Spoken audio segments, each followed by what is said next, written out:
Dahil sa ingay na nagawa ni Baiwu, ay yun na ang hudyat na para pasukin ng mga magulang ni Muir ang kwarto, at kita sa mukha ng ama ng dalaga ang gigil nito na tagain si Baiwu.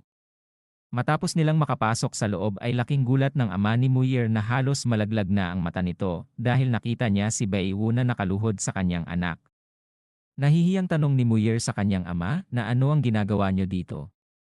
Sumagot naman ang nanay niya na wala naman anak, sinurpresa ka lang ng iyong ama, sabay hawak sa tenga ng kanyang asawa at hinilan na nito palabas at iniwan na nila ang dalawa, habang si Baiwu ay namumutla pa rin dahil sa ginawa ng magulang ni Muir.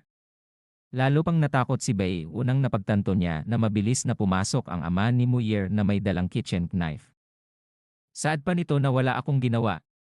Nadapa lang ako, bakit agad na sumugod ang ama nito